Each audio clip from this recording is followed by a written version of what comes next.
No, that's Not fine. even 30 seconds. Not It's going to be a whole lot of noise here. What? It's going to be a whole lot of noises. That's all right. I haven't had this thing set up because I took it with me. Everything's all discombobulated. It's back at home base now on the back of the bed post. Exactly. Mm-hmm. Home sweet home. Oh, I got to turn the fan off the computer. You're going to piss you off.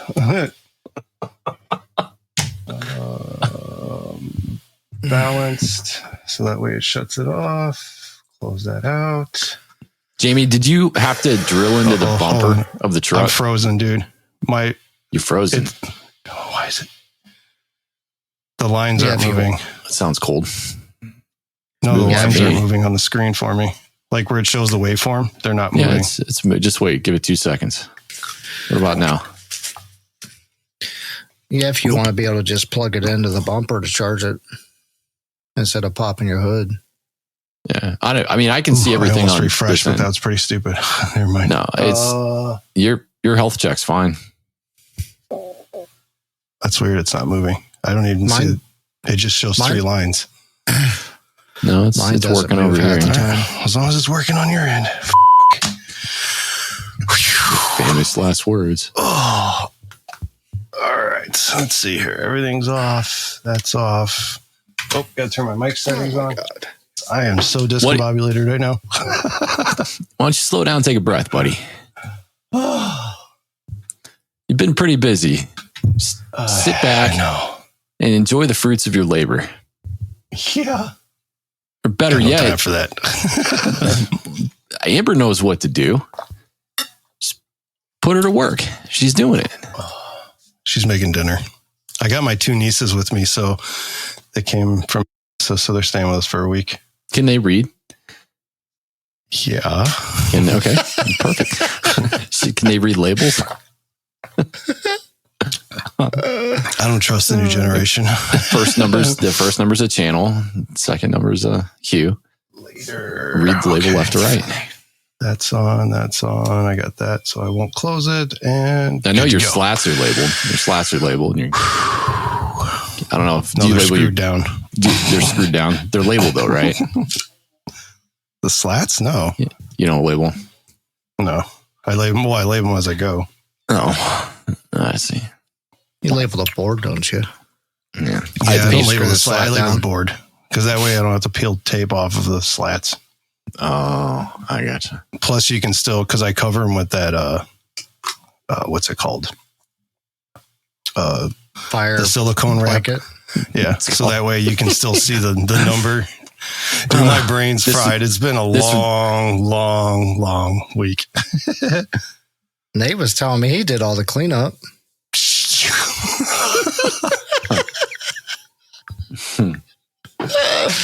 Oh, God. How about you guys? What have you been up to? I know Jamie's been on vacation. Mm-hmm. Bo's probably been getting an hour sleep a night. It's not been that bad. The last day, yesterday, I had 30 minutes to look in the mirror and go, well, what do I do next? What do I do next? Because I think I'm done. I ordered labels, but I'm not going to label anything until I get there. So I already set all the racks that I have. Jamie's got the rest of them. I ran the script, tested my SMPTE session. So I think that's it. It's pretty much all I can do except for just pack everything and make sure it works. You know, something I did this year that actually saved a bunch of time was setting all of my module channels and then just putting a piece of paper by the key, punching the key through it. So that way I just pulled them on and I said, here you go, take this where it belongs kind of thing. Yeah. I'm going to do a little test because I know every time I do this, it seems like I'm not far enough away. So I'm going to stay 3 feet away. I'm going to take a drink. So make a time signature right now. I just want to know if it's really picking it up that far. Drink. All right. I'm 3 4 minutes feet away. Well, so what you got to do is you got to just take the mic and then pivot it away. But then when you pivot it away, it gets closer to the wall, right? Well, I could pivot it towards the bed, I guess. But then you'll pivot hit it. Yeah, you just pivot it anyway, and then as long as it's away this from one doesn't make noise. I can think about that. The nice fancy mic holder you got me doesn't make the noise like the other one. No, it doesn't. It doesn't. Nice and quiet. And you can put some lubricants in there if you like, and it'll be even more quiet. They don't make any noise though at that pivot joint. No, and I put a little grease on it just in case. What are we talking about? Bo's exactly what you think he's talking about. Never mind. And you are fried. Greasing your shaft. Yeah, my brain is fried. It's been a really long week and a half. Yeah. Oh my God. I didn't imagine how Amber feels. I didn't realize you posted your video. Oh yeah, today. Dude, it took me forever to get that all together. And then between that and trying to do everything else, it was just like pulling my hair out. You should have had Fro do it. Fro do it? Oh, Fro. Sorry. In my head, instantly you said that, I thought Frodo. I'm like, who the fuck is Frodo?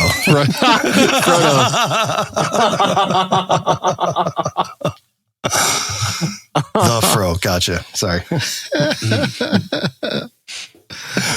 I missed you guys. It's been forever since we talked. It's been a hot minute. That's usually how it goes around this time, though. Mm-hmm. I'm surprised we got enough time to do this. And I'm sorry. It was my fault for being late. I totally forgot. It was like you said, I'm like, oh no. No. I scheduled this yesterday. I'm sorry. I started on another show. I'll get back to you. Welcome to the Rhythm Pyro Podcast, where Posey, AJ, and Jamie ignite your passion for pyro musical show design while testing the very limits of your capacity for stupid.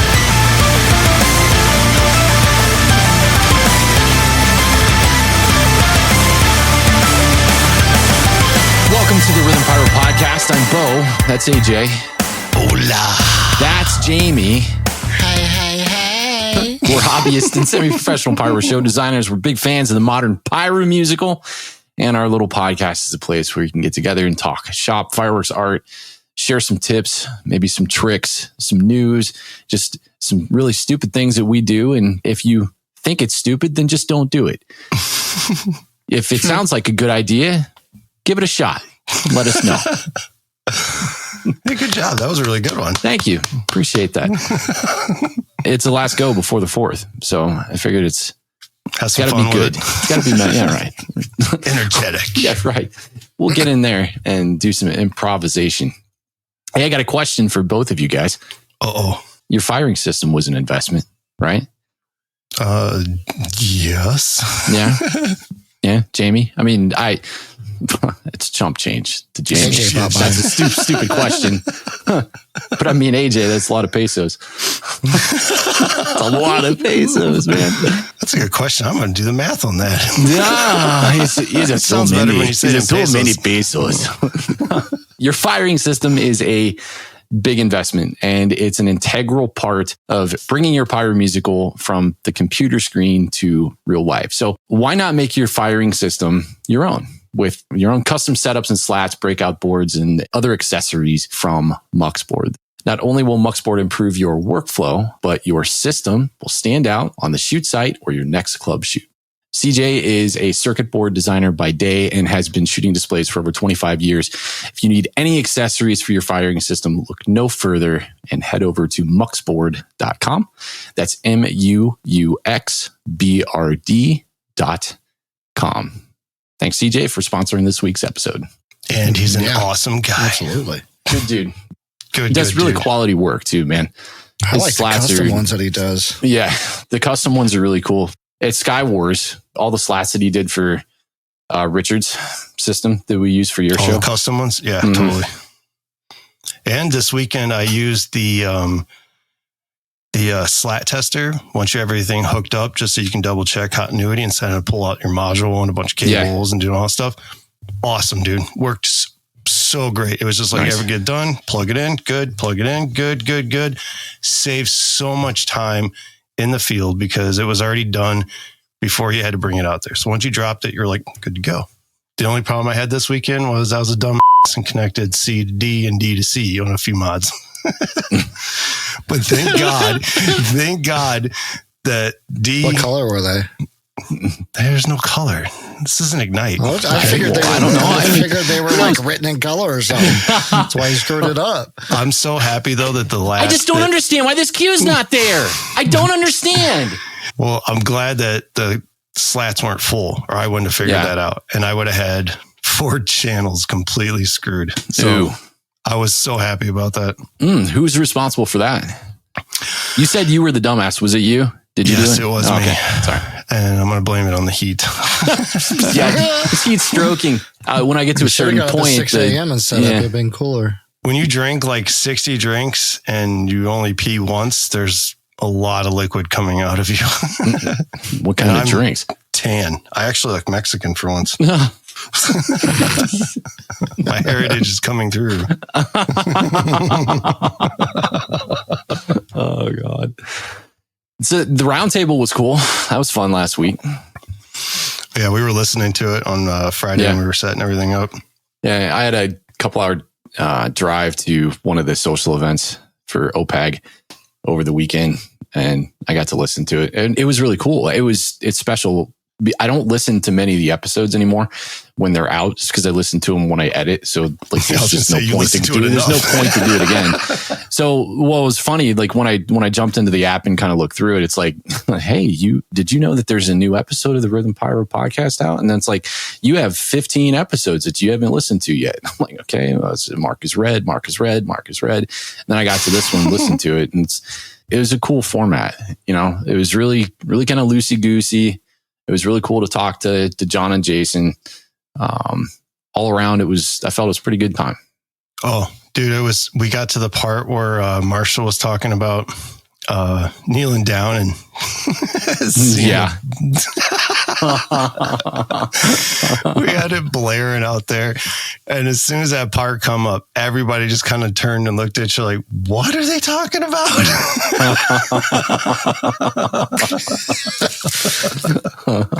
What did be a great episode to play at Skywars.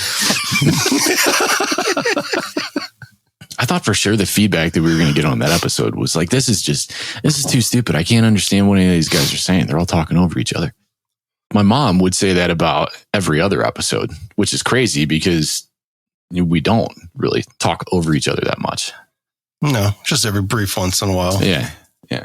We try to keep it respectful. Yeah. That was like, whatever. And actually, believe it or not, for that not being edited or like, really, I don't know if you did anything much to it. No. It didn't sound bad at all, man. Like I was shocked as hell. I'm sure you put like what do you call it? Yeah, I mixed it. The whole thing's mixed. But that's it. Like it was nice to not have to go through 2 hours of audio and edit every little thing. Because normally, if there's instances where we're talking over each other and stuff like that, like I try to figure out what the subject is for that line of dialogue. And then, like Jamie on the round table was like a comedic anecdote the entire time.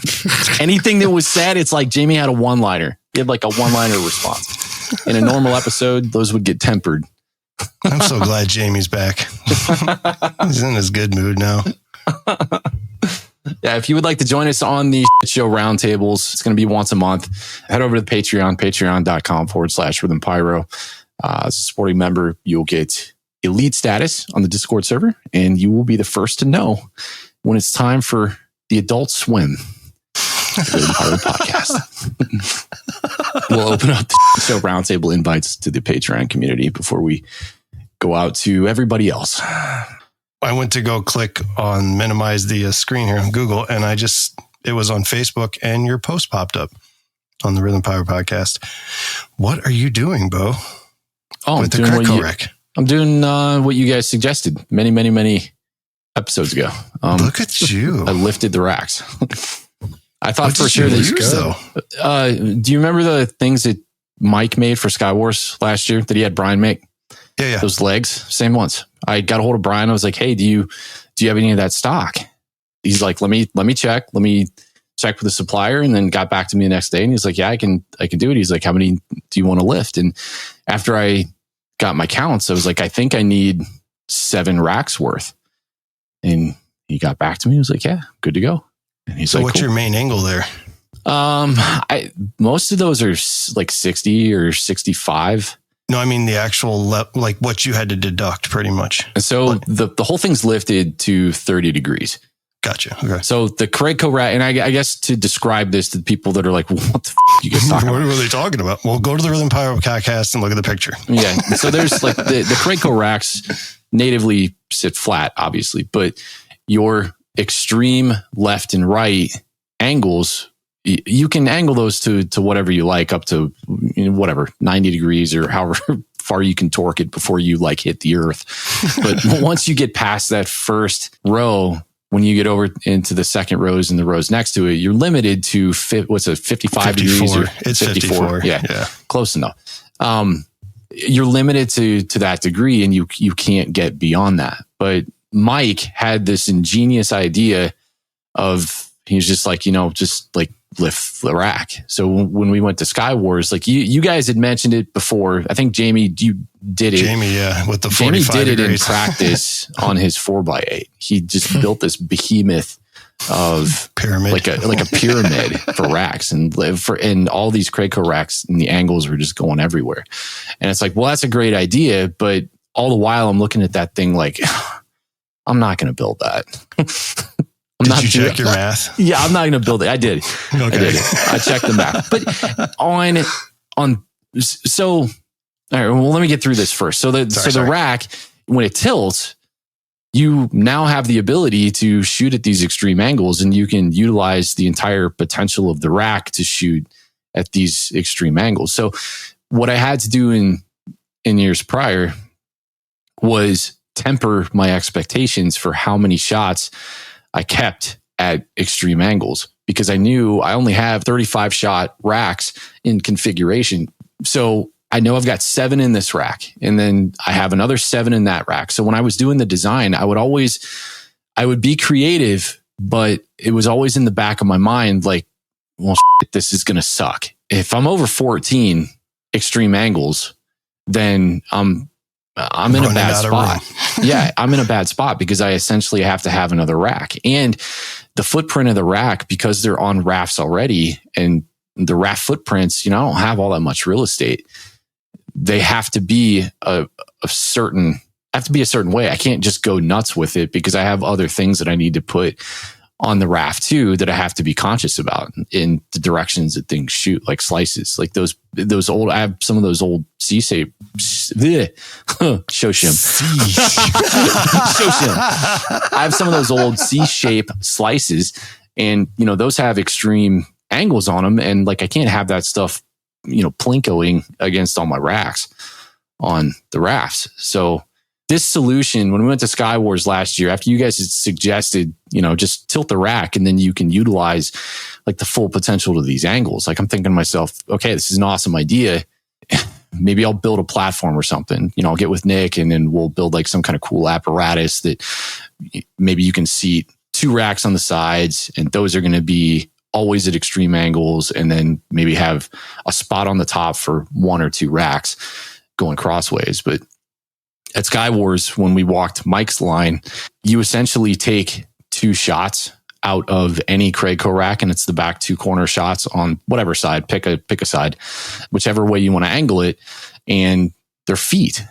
So these inserts go in those tubes when they're turned upside down, and you can position them so it creates like a 30-degree angle, and the whole rack just kind of sits at an angle. So it just kind of eliminates the need for more crap that I would have to load into the garage and only use once a year. So were they pre-cut for the 30 degrees that you wanted? Yeah, they're pre-cut for 30 degrees. And the one thing that I didn't ask Brian, and because I don't know, I'm not the greatest at math, so I don't know if the 30-degree angle on the way that those are cut only applies to the 36-shot rack. And I don't know if it applies to the 35-shot rack too. I'm not sure, because I would imagine that they're different. It's the same physical footprints. Same principle though? Yes, totally. Okay. All right. So yeah, then they're pre-cut. Like the bottom of the rack, like you angle that chamber so it's at 90 degrees with the end of the front plate. And then put this insert in there, and then the bottom is cut at an angle. So, essentially that sits flat, but and that's really what I did. And when I configured that one in the garage and just kind of set it up, propped it up. I mean, it took 2.5 seconds to, loosen that end cam, flip those chambers upside down, put the feet in, and then position it. And then as soon as it's at flat, I go in, I just hit it with my, this little clinometer that I have on my phone. I'm like, holy shit, this is beautiful. This is wonderful. Brian, if you're listening, now you have to make another angle tool for 30 degrees. Well, dude, so check this out. And this is the one thing that was really freaking me out. We're going down the rabbit topic because we haven't even picked up topic, but it's okay. So. This is kind of good, but it's top of mind. So I guess it makes sense to talk about for a few minutes. I was really confused. I think the way that we've all designed is, we try to do the creative stuff first and then go in and make it shootable after the fact, especially if you only have access to tools like Hobbyist, where you need to spend more time making it shootable after the fact. So I will have one position on a field that I'll just load single shots into for any one given show for a particular position. And then we'll go in after the fact and do all the sub positioning. And if you want to know what the sub positioning is and the details of that, go join the Discord and then ask the question. We've got some posts in there, but we can kind of reiterate and then direct you guys to it. It's a longer rabbit hole, but essentially we're creating many positions for one particular position. And that sub position it represents one rack. So in the act of that representing one rack, after the whole design is done, you kind of go into your big pool of single shots that belong at this one position. And then you start subbing them out to these other positions and essentially putting them in other racks. If you have the pro version of Finale, there's blueprints that will do this action for you. So it's a passive action. You don't need to think about it. But in Hobbyist, we don't have access to that. We have to go in and essentially do this to make it easier on us. But the challenge that I ran into with the lifted racks was the rack is at 30 degrees and I suck at math so terribly bad that I'm like, if I have 60 degree shots, I know if I subtract 30 degrees, I'm at 30 degrees. Well, you can take all of your shots that belong in a lifted rack. If you create a sub position that is pitched at, say, 30 degrees, you can take all these shots, load them into that position, and then readjust your angle. If you just do like a select all and grab everything that's in that position, just grab something that's familiar, right? Because it changed by 30 degrees.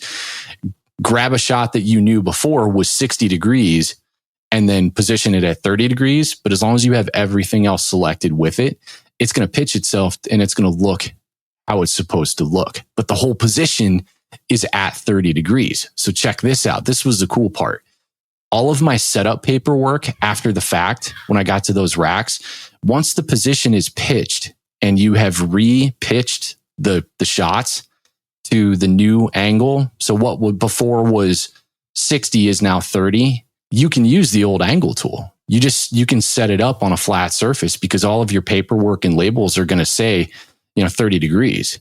But because you have the whole thing pitched to 30 degrees, that extra 30 is added after the fact. So I thought that was really cool.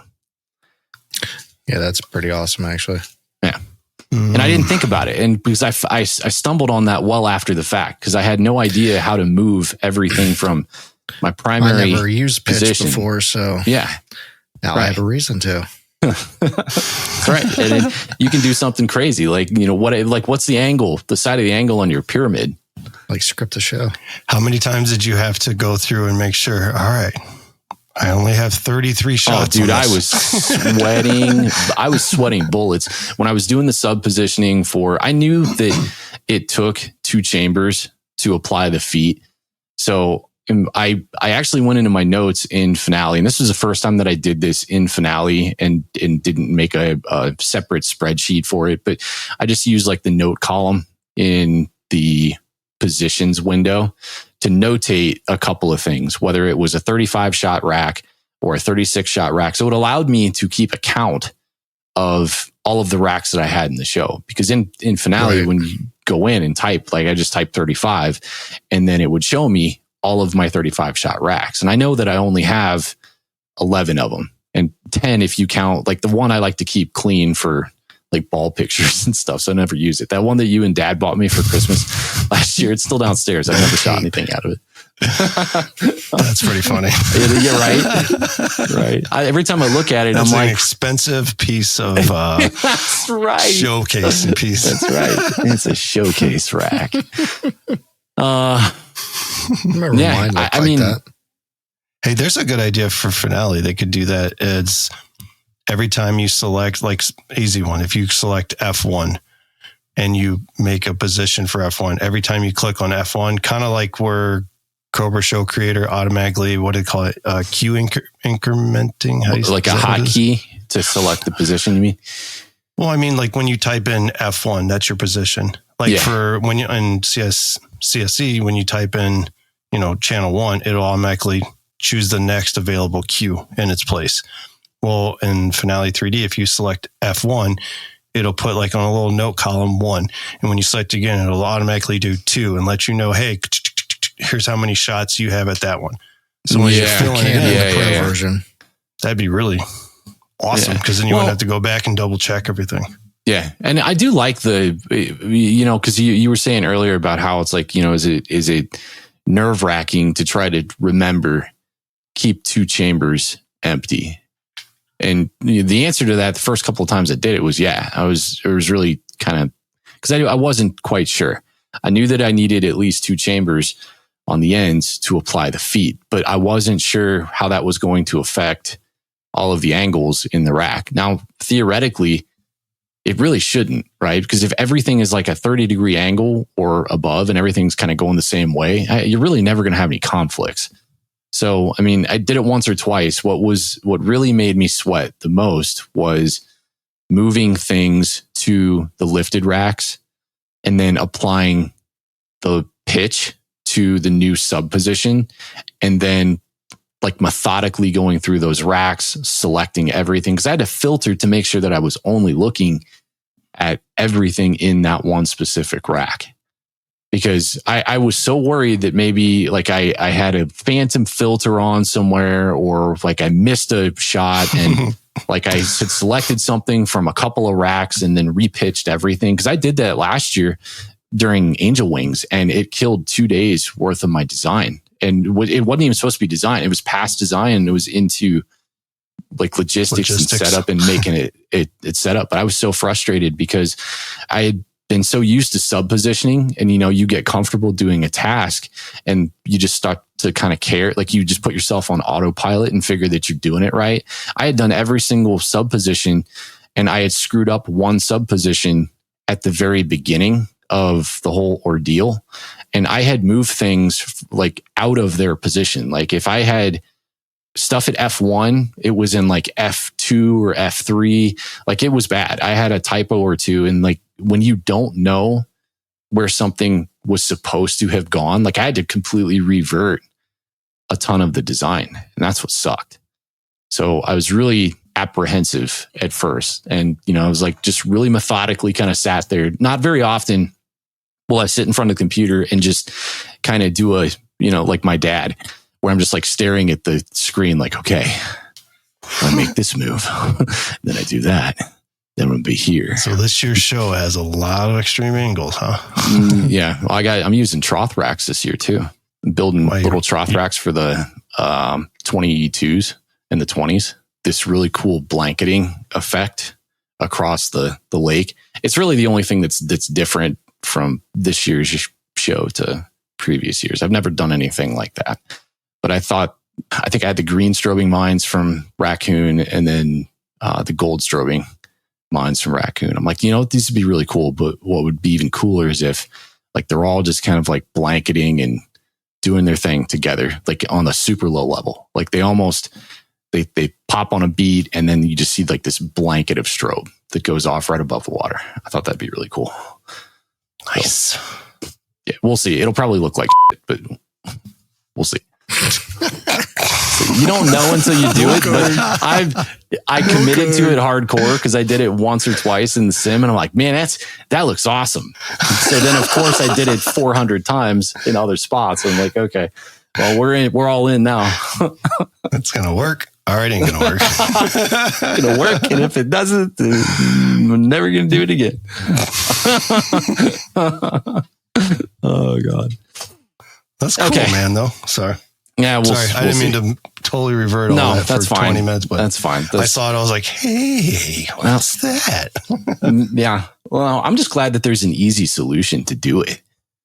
Because I was so worried. We're willing to go to the ends of the earth to build apparatuses that do really cool things. I mean, if you look at Jamie's 4x8, it's the embodiment of the mind of a pyro. Like, we're willing to go to the ends of the earth to build something cool for the sake of an effect, and having, getting, I don't want to say the most bang for your buck is not the right statement. It's the most bang for your show. Like, you want to create these super impactful moments, and we're willing to create things that kind of allow us to shoot in places and in planes, or, like in a 4x8 where you're limited to one spot. You have to get really creative to utilize all of that space. Otherwise, you're essentially, I don't want to say wasting space, but Jamie, yourself. Yeah, right. You're limiting yourself. So why not just build walls and then shoot stuff straight out? You got to shoot outside the box. Exactly. Okay, let's talk about where are we at here? Final preparations before a show. I don't know. Where do you guys want to draw? Yeah.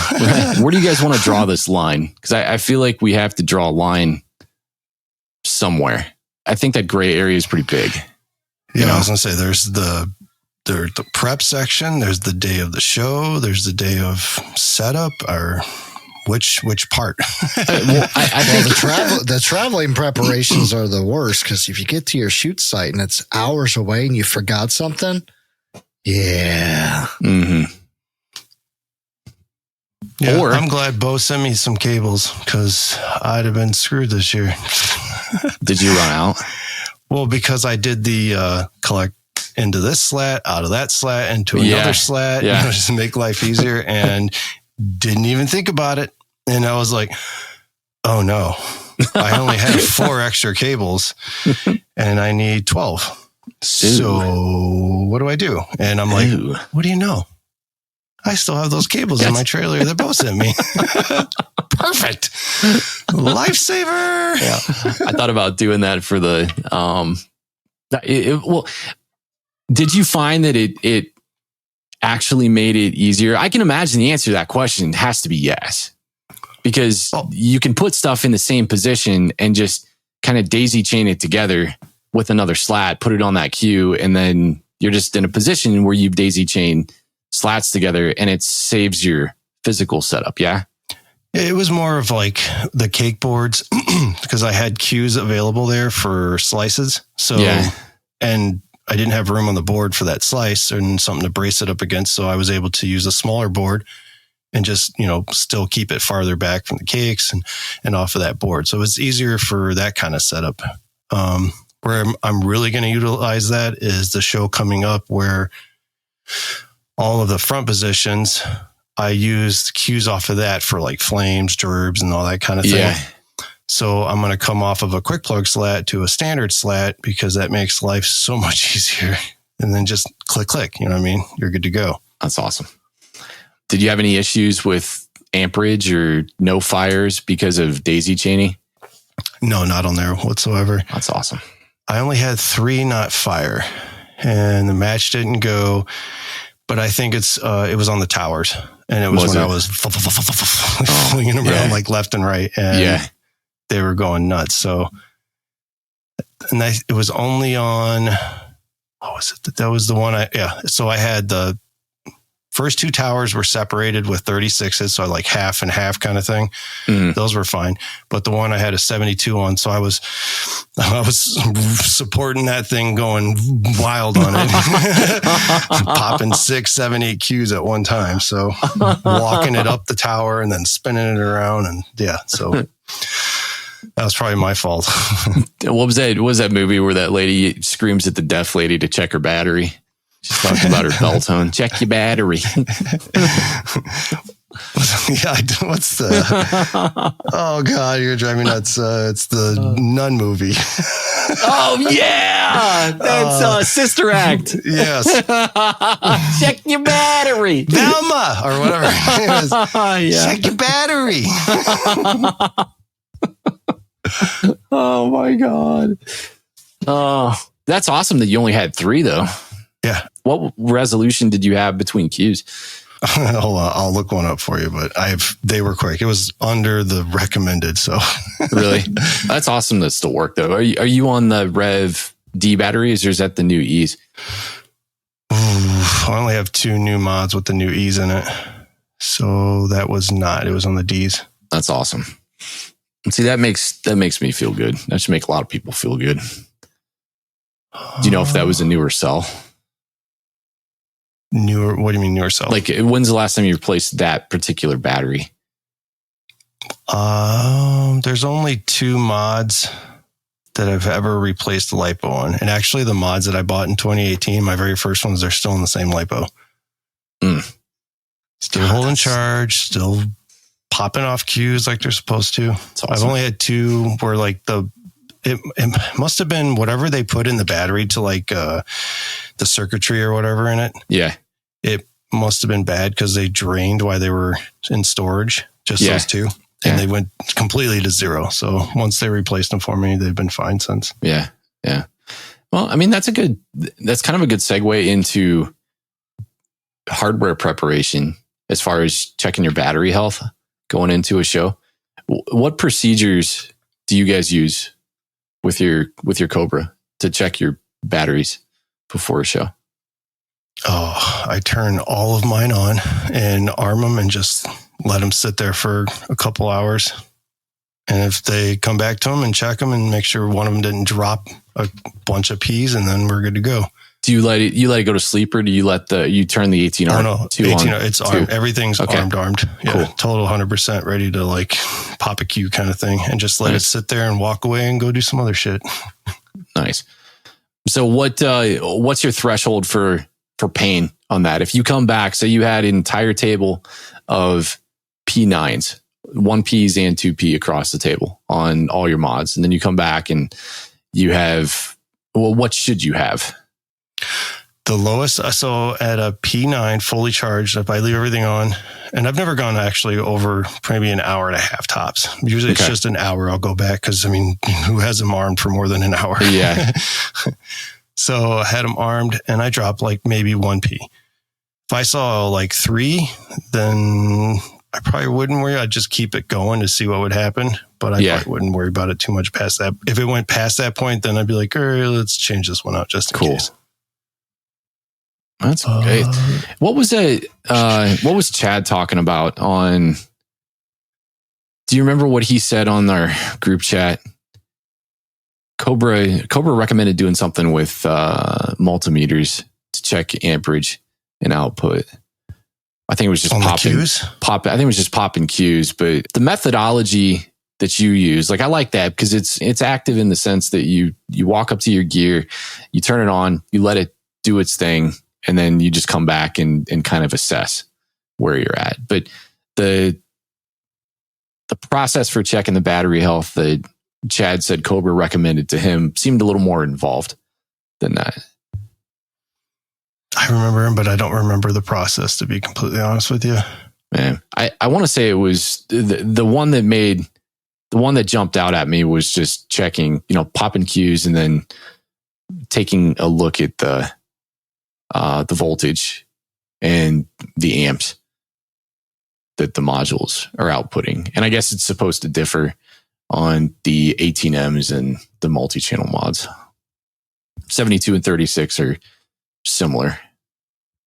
And then 18 is different, but there's like a median and more of like a minimum that where it's like, okay, if you're popping it at this particular voltage level and amperage, then maybe consider replacing the battery on it.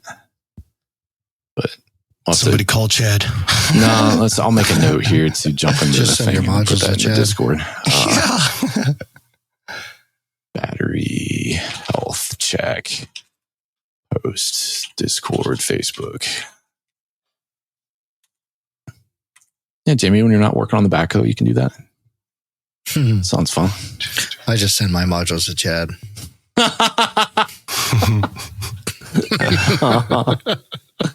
While you're watching my fireworks, you can watch my gear too. Hey, Chad, did my modules work when you use them? Yep. Cool. That means they'll work for mine. That's how you know he did it. That's how you know he did everything. Hey, did those work? Great. All right, so I popped on that 72. I figured it out. So I had the ones going up the tower. So that was at 6, 12, 18, 24. And then I had, 6 of them going around the wheel. And I popped them off. The first one was at 41.96, and the last one was at 41.96, 42.28. Jeez. So that's probably why one of them didn't fire. How many shots? Bo's doing math right now. Give him a minute. 10. Wow. And then did you watch the video yet or no? Where you did the splash? No, I haven't watched it. I haven't watched it yet. No, I saw the sim. Well, I think I saw parts of the sim. I don't know if you showed me the whole thing. Where you the left and right tower were like just shooting like into each other kind of thing. Yeah. That was popping off 5, 6, 7. That was 8 Qs at one time. So that actually went. Yeah, all separate Qs. No so kidding. That one actually went though. See, that's what I would have thought wouldn't. That's basically 8 shots in Pyro. Yeah. And it went. And that was on that 72. And that was on a tower with 35-foot cables? Yeah. Totally. I didn't even think about that. No, more than that. Oh, God. I had 25-foot DB25 cables, and they're like the 28 gauge or 26 or something like that. So they were the thinner gauge too? Yeah. And then I have them on the heavy duty cables. Talk about testing the limits, bro. So 25, 30. I have 40 feet of cable plus the match. Scott and Zach and the guys after the 4th, they're going to say, well, we got an influx of problems here, and this is all the wrong way to do stuff. Well, those guys did it. They did it on the podcast. Those guys, AJ did it. Test, babies. Yeah. Do not do this at home. Oh, man. Yeah, I mean, and you said that you had higher gauge cables chained together with lower gauge cables too, right? Yeah. So I use their 22 gauge cables. Not on all of them because I don't have enough of them, but on that one, because it was 172 and not split up, I wanted to make sure that there was the heavier gauge cables before it reached the smaller gauge, or the, how do you say that? Yeah. Yes. The higher gauge. Yeah, right. Higher gauge. You said it right. Yeah. Are you talking just that little adapter? Are you talking on the other end where there's a length of so it's the cable with it too? It's the male to female thin gauge cable, 25 footers. And then I have the Cobra cables that are 15 footer, the heavy gauge attached to those before it reaches the mod. And technically then you have the little, 8-inch little right angle one, to straight. And that one's actually thin gauge. So I had thin, too big, too thin. But when I talked to Scott, because I asked him about that too, I'm like, do you guys make a bigger, thicker gauge right to straight? And he's like, it's such a small run, it doesn't really matter. Yeah. Yeah. Until you put it and still it's the first thing that kicks off a chain of 500 feet worth of chains. If you think about it too, you got pins, then you go connector to connector, and then a connector to connector to the slat with another connector. That's a lot of in and out kind of thing. I just couldn't. The only thing I could find was those 25 footers and it won't reach unless I guess I could build something to put the mod on the tower, but yeah, I couldn't find anything it was 50 foot or 25 foot. So yeah, I went with the 25 footers. Yeah. I don't know, man. That's pretty good. That makes me feel, it makes me feel good. That's high performance and low failures. Had a good batch and match. Yeah, I'm trying to find a better way to say it's like it's outside of factory recommended specs. Cobra wouldn't recommend that we do it that way, but you did it that way, and it still worked. That's awesome. I love it. Gotta push it, man. Sometimes you just gotta push it. See what works and what doesn't. Yeah, push it real good.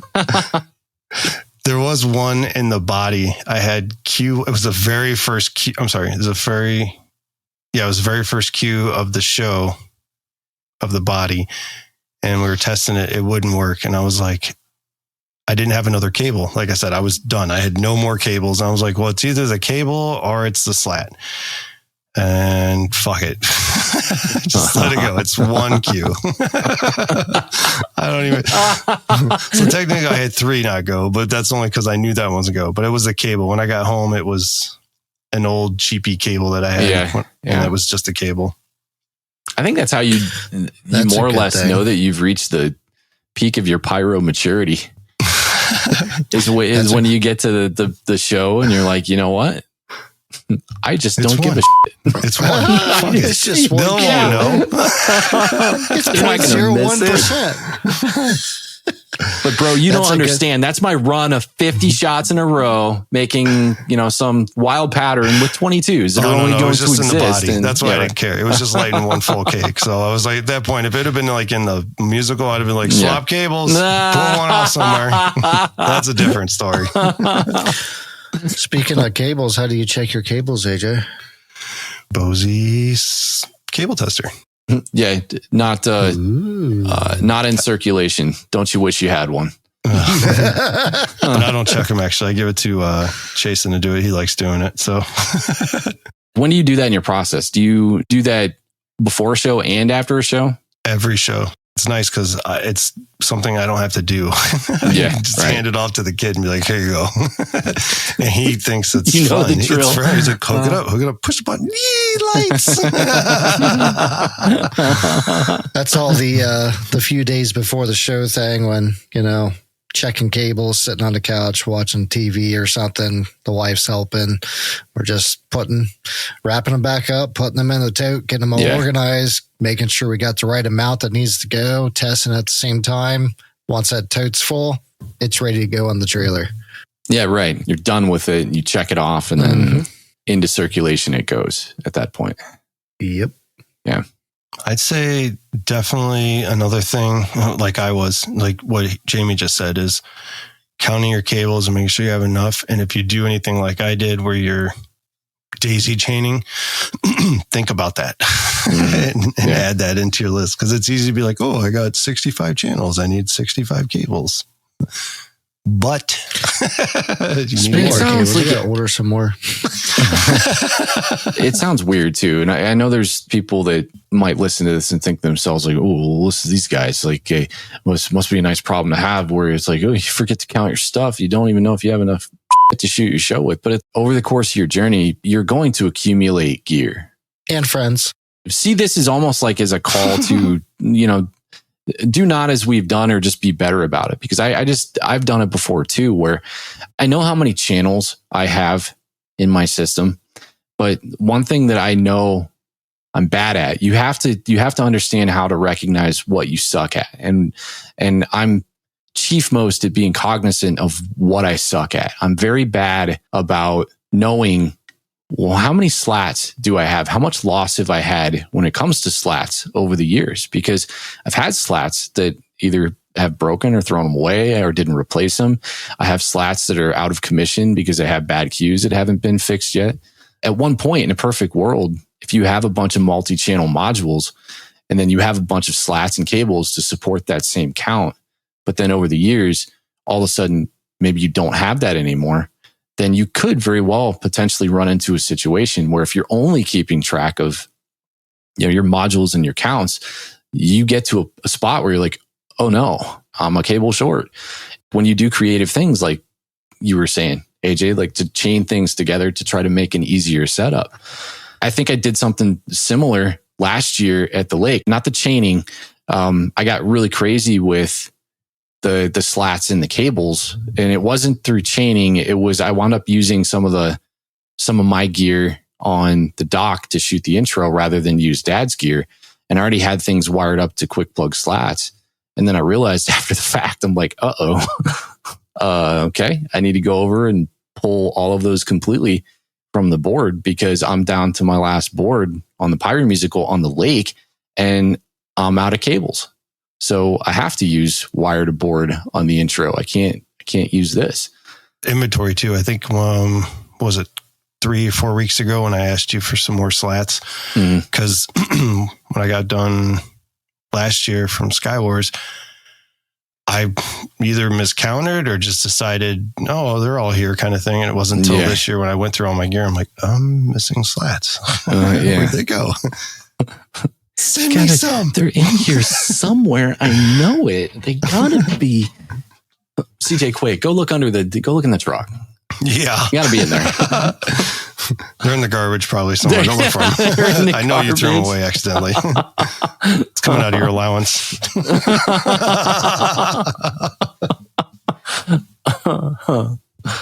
When do you guys do your gear inventory? How soon do you sit down and start focusing on it? Obviously, is it after you finish design, or do you go into a design kind of tempering your expectations, thinking, all right, here's what I know I'm going to have available. So therefore, I need to keep this in mind while I'm doing the creative stuff and then reconcile afterwards. How do you guys approach it? I just swing it. It's such a liar. I got fans and they got a lot of stuff. I'm at a club, and so long as I don't do this on the 4th of July, then I have access to all kinds of things. Exactly. I actually admitted that last time. My show is always after the 4th. I mean, I usually allocate after I'm done scripting, like, okay, how many mods do I need to borrow or buy or whatever. But I'm usually done scripting in May. Yeah. To give me time to do that kind of stuff. But a lot of times when I'm doing a body and I'm like, oh my God, I'm already up to 1,000 cues, I will start trying to figure out what I got to do earlier. Because I know it's not the norm. But normally it's after I'm done scripting, but I try to get my show done a couple months in advance because I usually try to spend the entire month of June of setting racks, loading, checking inventories, getting pieces of equipment, cables, anything that needs to be replaced or ordered, matches, things like that to make sure I have everything. And then that way, the end of June, the trailer's loaded and, that's the goal, but it never happens. Yeah.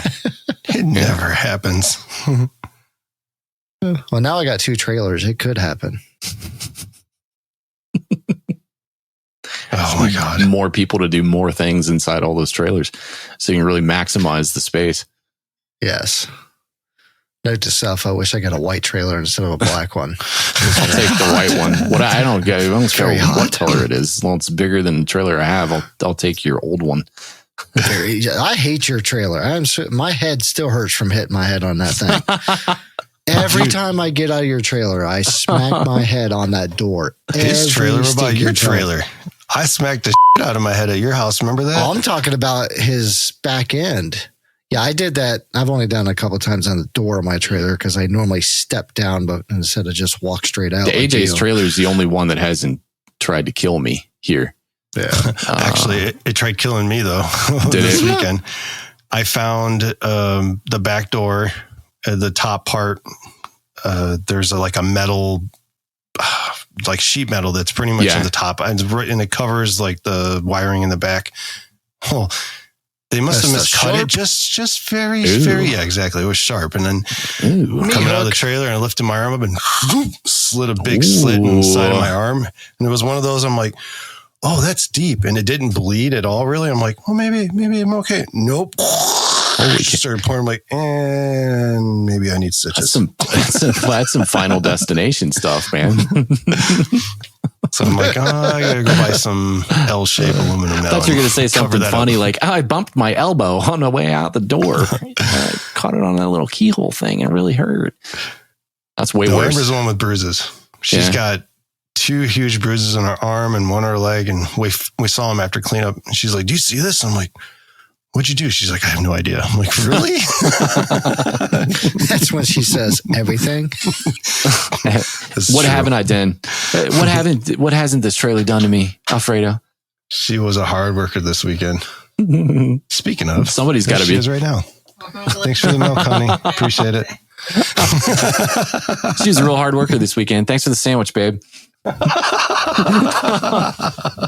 Jamie's trailer. Does yours have that stuff on the door, AJ? That plastic stuff it's like fake. You can step here totally, and I'm going to provide you enough friction to not slip and break your knee and contort your leg in a direction it's not supposed to go. Oh, no. I still would. You're talking about the back door, right? Yeah, when it goes down into a ramp. I don't have that on there. Jamie's the only one that's got the really super nice interior. Yeah, Jamie's got some kind of plastic stuff on it, but it's deceptive. It's fine when it's dry outside, but the minute that you get dew on your feet and then you start walking on this fine thing, when it's wet too.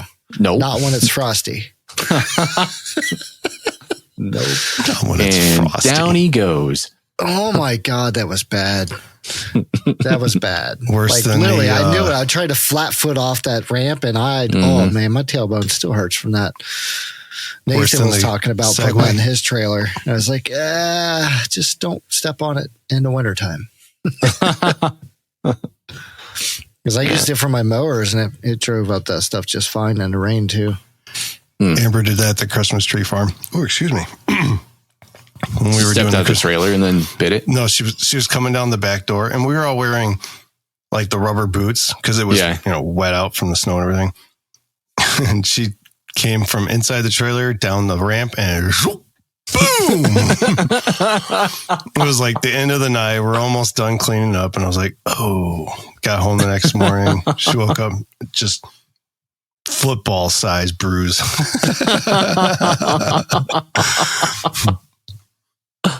Oh man, she doesn't do well with trailers and scooters. AJ was like, "But did you die?" Get up, shake it off. Yeah, get up, walk it off. We got more shit to do. Is not going to walk itself out to the field. No, into the trailer. We're going to clean up now.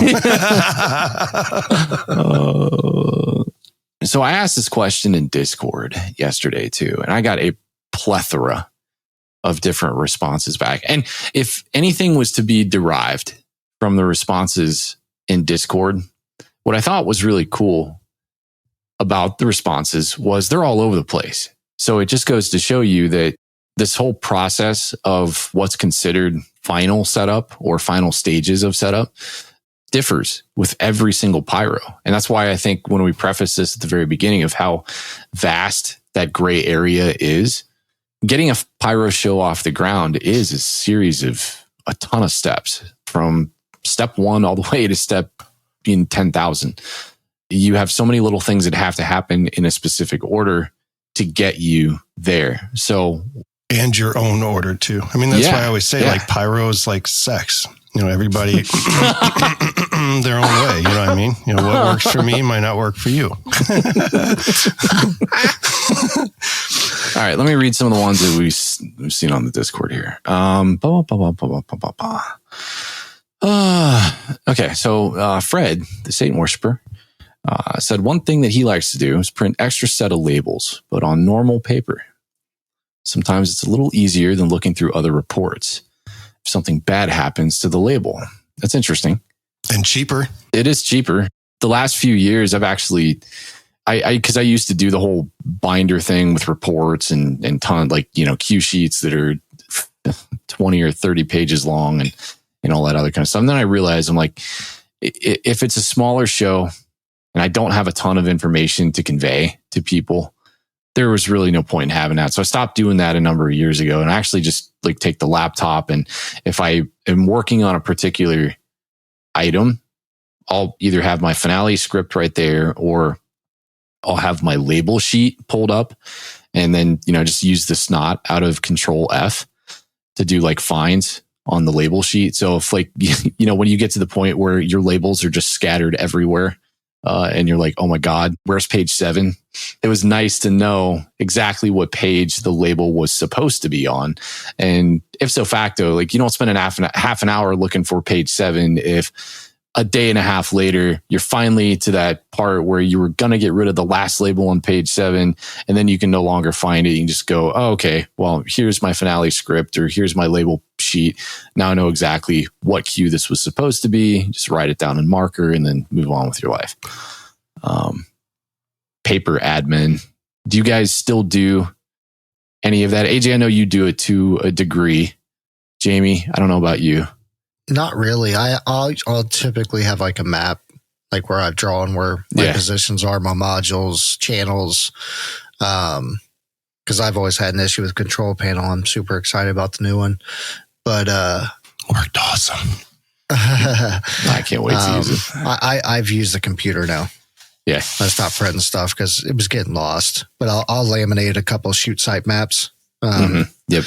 Buddy of mine, I won't say his name because he'll get mad at me, makes a nice little digital printout. And it's just handy to have that in a side-by-side or in the truck or whatever. Be like, of all of the things that that's what's missing. You've inconvenienced them over laminating pieces of paper is the one where you're like, this, all right, it's going too far. That's it. I'm not going to put that on poor Chad. He said his name. I won't put that on poor Chad. We won't want people reaching out for lamination services. We'll have to put his phone number on there since, dude, I tell you what, though. Sponsored by Chad. He can be reached at. Yeah.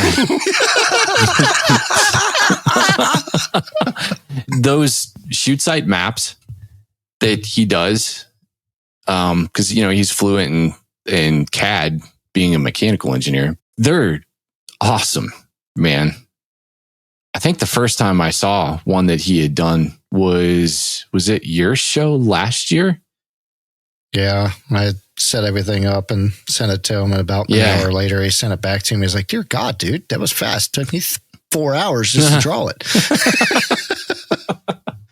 He had one similar that he did for Mike at Skywars, and it's so organized to see things. He literally hands me that. Yeah. And then me and Taylor can do every single bit of his 1-4 show, and he can strictly focus on a 1-3. Yeah. Like he doesn't even have to, he hands it to me. That's it. I mean, he has it so meticulous to say what length cable is just, it's just there. There's a legend on it and everything. Mm-hmm. And it's like Pyro for dummies. Yeah. He's pretty awesome. Yeah. What about you, AJ? What do you do for the sitemap? Similar to Chad's. I don't do as much detail as he does. Excuse me. But I draw a box or like a little line or something for each channel. Is it a rounded box or is it a squared box? That's a rectangle, actually. I made a whole sheet, and then I made copies of them, so I have tons of them. Do you use a straight edge, or do you just? Oh no, I use a straight edge. Oh, there you go. It's semi-straight. Yeah, my side is the same as AJ's. It's just gotten more advanced over the years. But that's how I use it to, like, each box represents 18 cues, one channel. So that way I can fill in, F1, F1-2, F1-3 kind of thing, cake 2, cake 3. And then that way, once that's all laid out, then I can set my modules out and know what equipment needs to go where. Yeah. Yeah. Like this year, I was like, I need a 36 because I don't have any more. Yeah. Who's got a 36 I can borrow?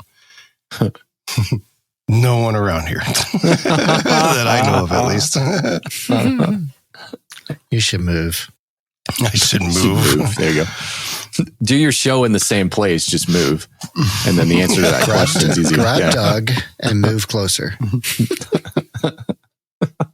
Doug did help me out this year, actually. He let me borrow some 18s that I needed to, because there was a couple positions I had like 2 Qs on. I'm like, really? Can I take 2 out? Nope, can't do it. I refuse. He said, I refuse. That's when you just add 16 more in. Yeah. Really feel like you got your money's worth. Hey, you can't waste your cues, man. Yeah. Let's see. So, I mean, on the sitemap stuff, I completely agree. You know, AJ, you and I had that great debate years ago where we're like, because I think I was in my control panel kick. Like the old version of control panel had, you know, the digital representation of the sitemap, and I still think that has its place. But it was literally the original version took so long to do. Yeah, and it's still like at this point in time. You know, like present day, I still don't think a digital version of it exists in a universe where you can quickly reference something to get something done. Besides that, like you want your crew to be able to come up and look at things too. So, you know, having a sitemap that, you know, is like hanging from your pop-up tent or stuck on the wall of the trailer or something like that. Like it's good to have. Like that is new app. Like I don't think anything is faster than app coming a nice Pyro app. Nice printout at this point in time. Let's bring a 70-inch TV and we'll figure out how hybrid this touch thing. Screen, 70-inch TV. Pyro pouring down rain. It's okay. It's waterproof. You're telling me you got this for efficiency and this is running finale? Hold on a second. What's this button do? I think I deleted a position. The biggest thing is to remember to keep it with you, though. Yeah. Because like last year, when we were at the shooter's table and we had that couple little items where we were trying to figure them out. And you're like, where's your sitemap? You mean? I'm like, in the truck. Oh, God. Because I forgot it. I'm all the way at the table and the truck's way over there. Sorry, if it would have been my dad standing next to you, he would have, without hesitation, he would have looked at you and said, well, it's a good place for it. Yeah. Well, I think you did do that. You threw me a little jab. I was like, yeah, I deserve that one. That's why you take a picture of it and put it on your phone. Let's see what Jessica say. Jessica says, if you're shooting 1.3, don't forget the 36-inch pick up and reach tool grabber thingy for cleaning out your mortars. Yeah, absolutely. Yeah. That's a grabber thingy. That's a grabber thingy. You gotta have that. Did you the ones that we bought in OPEC? That one, you know what I'm talking about? Like those things, the things that old people use to put their socks on. You know, their penny loafers and stuff. Wow, that's expensive. I mean, a screw with a little tiny piece of wood works perfect. Yeah, exactly. That's way better. Yeah, get like a dowel rod, and then was it Doug? Actually, I think that had Doug those uses 1 year. No, he uses it's pretty much like CPVC pipe or like PVC kind of. It's more flexible, so it's more like CPVC. He just runs a long screw through it and stick it in there, and you can bend it, and that way it gives you enough force and pull it up. And did he say pecs? No, not pecs. No, Jamie just said pecs. I did say pecs because he said flexible. It seems that's like a wet noodle. Actually, you know what? Jamie is right. They make a hard, more that seems like expensive. You can just get a dowel rod, though. A dowel rod or just like real cheap stuff and put a screw in it here. Actually, what's not cheap? I mean, you could get a piece of that. A dowel rod? You can go to Michael's and get a dowel rod you can get like 10 of them for $5 or something. It's pretty cheap. Yeah, just use a tobacco stick. I don't know what that is. Not a smoker. I don't smoke. City boy. City boy. City boy. You live in the city too. I was born and raised in a city. I used to pick tobacco. Tobacco. He's going backwards. He's like Stan's dad in South Park. You know, he had a real job, but now he's going to go be a marijuana farmer. That sounds great, actually. Integrity Farms. They make good money nowadays. I can afford my health insurance. We mine with Integrity. Oh, God. Let's see. I'm telling you, man, this stuff is all over the place. Leaf blowers are effective at putting out grass fires. I never thought of that. It sounds pretty awesome, though. That sounds like it would create more of a fire. That's fueling the fire. She said that leaf blowers are effective at putting out grass fires. That's kind of cool. I can only imagine how much fun people that don't get paid to do this would have with that, though. Fire extinguishers. Whoever's listening, make sure you have fire extinguishers. Yeah. Water fire extinguishers. Don't wait to the last hour to fill them up either. Yeah. Where'd you get this? My kitchen. We had one in the garage. That's the one that we always have out in the garage. It's about 17 years old. Don't forget you need air to pressurize them. Yeah. Mm-hmm. No powder, please. When you use those, it gets over everything and then sucks to clean up. Did you see that? Did you see that post? I don't remember what Facebook group it was on, but the guy took a picture of his raft. Oh yeah, I put a post. Oh my God, I was dying laughing. Because like the first thing that came to my mind was I'm thinking to myself, it's like, well, I mean, I only had to shoot one lake show to know that there's going to be fires, but never once did I feel I don't have any water to put that fire out. We didn't have cans that year. So like, obviously next year we went out and bought a bunch of cans, and then you kindly donated a bunch of cans, and that was freaking awesome. But a 5-gallon bucket and like the body of water that the raft lives in, that can be used too. Don't forget that that's there. I posted up that stuff I was talking about earlier, the fiberglass wrap stuff. As I hear, lay this down next time. That reminds me, I should buy a bunch of that for your dad so he can stop hauling down all those pieces of. We'll do. You know how we'll do that for Christmas. You guys went in halvesies and bought me a rack last year. You and I will go in halvesies and we'll just buy enough of that stuff to cover the dock. That's made out of fiberglass, isn't it? Yeah, it's fiberglass. You can buy it by the roll too. So how much is the roll? It's a great idea. That's a lot. I haven't looked in a while. Is it? I bought a crap ton. I'll have to get a square footage on the dock. But it was crazy. Like, I don't think anything's caused more animosity between Dad and I in previous years than, because he would build everything on the 4x8s on piece of plywood. And then while you have the piece of plywood that's in between, like the fireworks and the dock, then he would go get a bunch of cement board and cover the entirety of both layers of the deck. And to me, I was just like, oh my gosh, this is insane.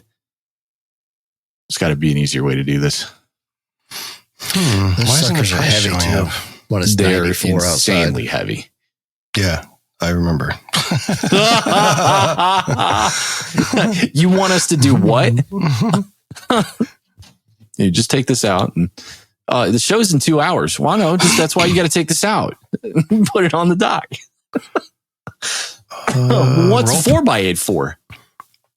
That's just the bit. That's the base. That's where the fireworks come from. This goes under that. Yeah. I probably used, because they sell two kinds. It's a 17 ounce and a 32 ounce. And that way, the 17 is pretty thick, but the 32 would really, at least it would take for less tears and stuff down the road. Yeah. But that's expensive. Yeah. But since you said you're going halvesy with it, that's fine. So a 3x5 square, because that's a fabric square that they sell, is $55. Woo! The 17 ounce is $28.60 for a 3x5. Man, oh man. That's all right. But it works, dude. It saved my slats this year. You can buy it in full links, right? Well, you can buy a whole row, but for some reason the whole row won't pop up. I want to say a whole row is like $1,800 or something. Really? It's a lot. But I mean, you don't have to buy two 3x5s. You could buy a 3x10, right? And it'd be one piece. No, it's 5 feet wide. Yeah. And so you buy 3x5. So it wouldn't be 10. It'd be 6x5. I know, but you could buy it in links instead of just buying one little piece, right? And what's that stuff called, AJ? Silicone coated fiberglass. So, and it's a silicone coated fiberglass roll. Is that what it's called? It's pretty much just fiberglass dipped in silicone. Okay. All right. Well, like I said, I'll post one up on. Yeah, we'll take that link, and then when this drops in the Discord in the episode discussions, put that link in there. Oh, I'm going to call him first and be like, hey, yeah, get a deal. If you get deals. Get a deal. Yeah, exactly. Yeah.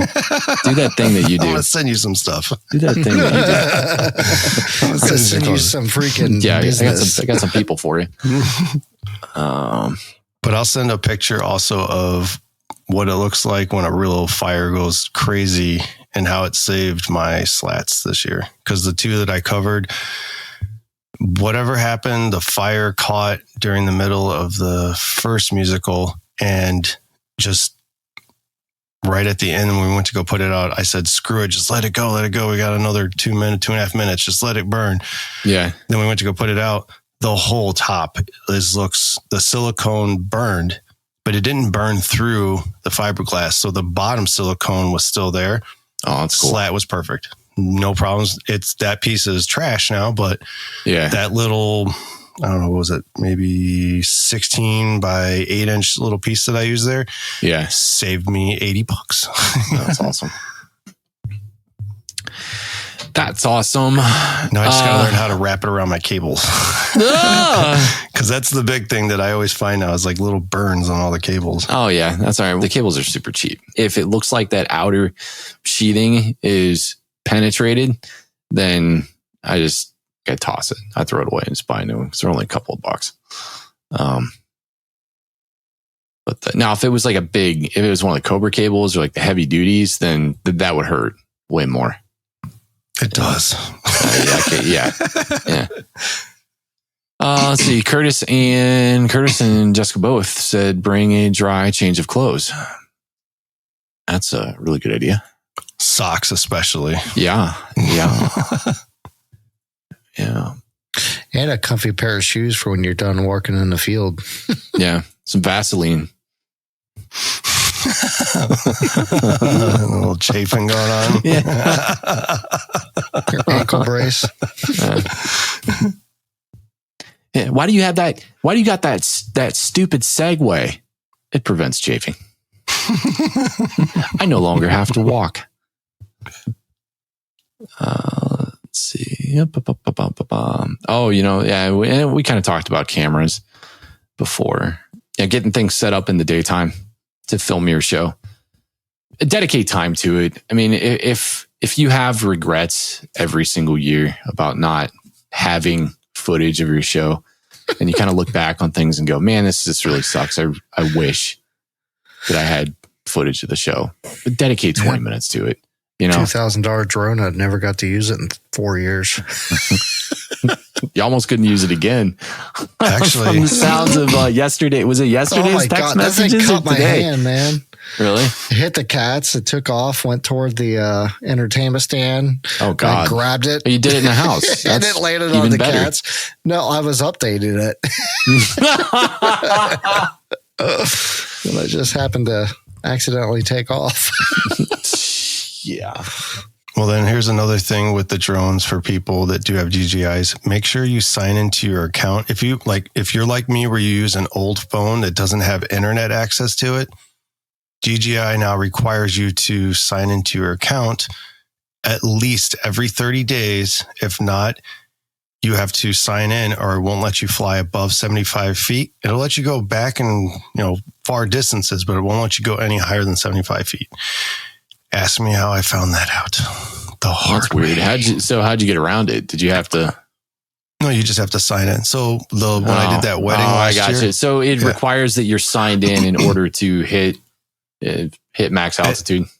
Yeah, but if you don't have Wi-Fi on your shoot site, yeah, well, that's what I'm saying. Yeah. Sign in before you go to your shoot site because it's it's good on your phone for 30 days. After 30 days, it signs you out on your phone automatically, and you have to re-sign back up to it. But if you have internet access at home, you do it. You're good for 30 days, and then after 30 days, you just got to access it again. But when you go to throw your drone up in the air for the show and it's showtime and you're like, why won't this thing go up 75 feet? And, nobody ever sending an email saying, hey, We're requiring you to do this now. Had to figure it out my hard way. Jeez, man. Okay. All right. Let's see here. Curtis says chairs too. Chairs are good. Yeah. This is all. I always forget chairs. That is a great idea, Curtis. But this is good. This is good stuff. I'm trying.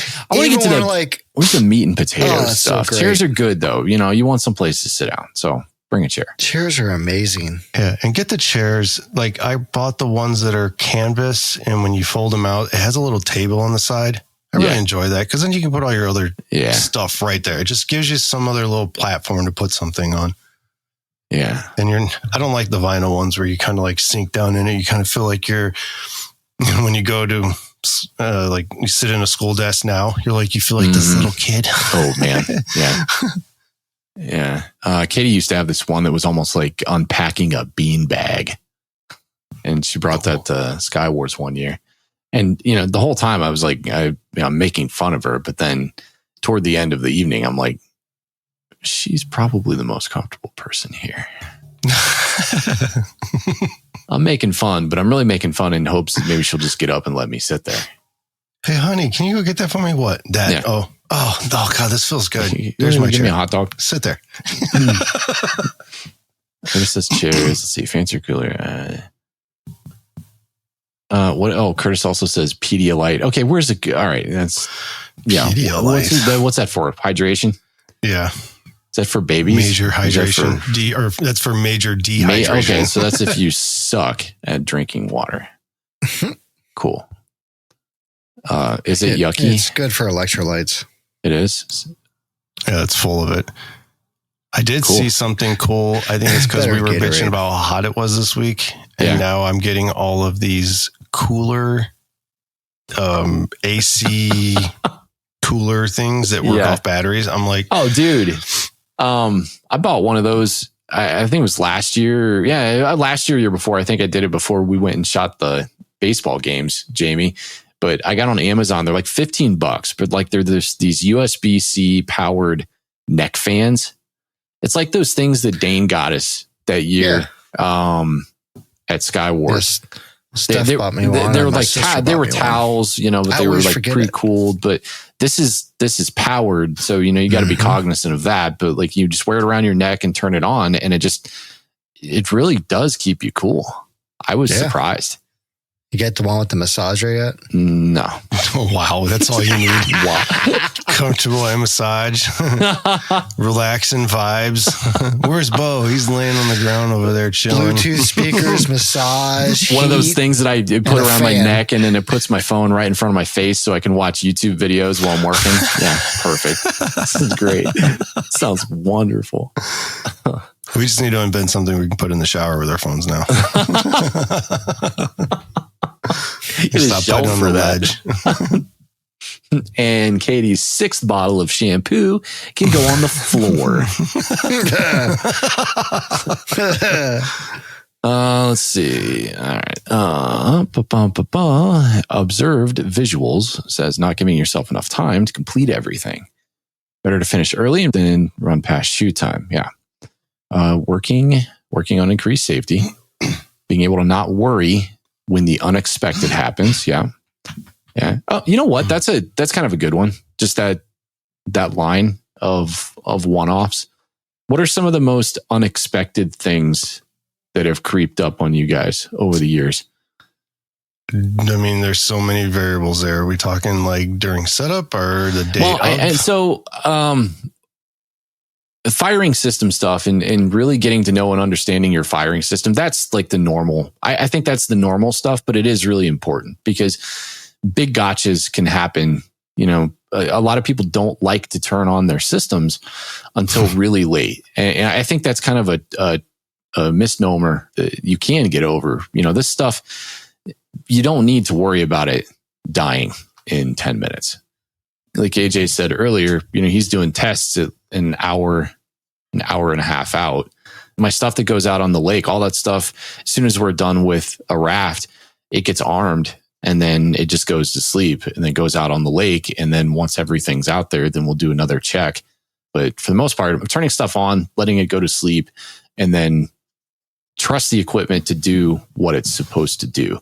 Understanding how to read it if something does go wrong, and, understanding your error codes, whether your firing system manufacturer has provided something to you, or whether you have a booklet of error codes, or just understanding or a website, something that right. you like, the Cobra portal kind of thing. Yeah. So just having access to that stuff is super important, because feeling like you aren't in control, that's when I think you're probably the most tested in those instances, because you really do have to think critically. So like when we were so this year, I laid all the modules out, because I told you I had all ready to go where they were supposed to go. So we laid them all out, and it's hotter than hell. Went to turn the first module on, and it said error 2, check driver. And I was like, what? I'm like, that's new. So I went to the error codes, and I'm like, well, that doesn't make any sense. So I was like, I went to another one, clicked it, same thing. Went to another one, clicked it, same thing. I'm like, what is going on? These all worked fine when I tested everything. So I did the panic thing, and I'm like, Cobra 911. And it came to my head that, thinking about it as I was talking, I was like, I don't know if this has to do with something with heat or something, because all of the 9-volt versions worked perfectly fine. And of course, that's what it was. It was just they needed to cool down, because I had them out in the blazing sun. So, Zach said, make sure you just put a piece of cardboard over it for now, if that's fine. He's like, but by the time shoot time, he's like, they'll cool down enough. And sure enough, I put them in the shade. Oh, it was hot, dude. Plus, they're all black, right? Oh no, I got they're all silicone with the yellow bottom. Oh, okay. So I just put a tent over one of them for a little bit, maybe 5 minutes, turn it on, and it worked just fine. So that's all it was. Oh, but it was still one of those. We can go to Amazon. Moments. We'll go to Amazon, buy these cute little baby tents. Yeah, little baby tents, and we can get every module its own little pop-up tent. Zach did say on the phone, he's like, at first, he's like, I thought you were messing with me. I'm like, what do you know I was messing with you? He's like, well, because you said error. It said. The first That's impossible at your show. I am talking to Mr. Alfredo Plata, right? Can't be an error at your show. I was just in a panic. I was like, wait a minute. I'm like, because I thought there was a fix in that in 5.1. So I just didn't, I couldn't remember. So I was like, oh my God, I can't access the screen. That's a great idea, having like your error codes printed off, just to have it. If your shoot site has no signal, it's kind of hard to look it up on the website. Yeah. And double checking your antennas to make sure they're on tight. If you have someone doing them for you and you turn it on, you're like, oh, I have no signal on that. I had a couple people that screwed them on, and when I went over there, I'm like, I'm getting 87 or something like that. I'm like, that's not good. It's only 250 feet away.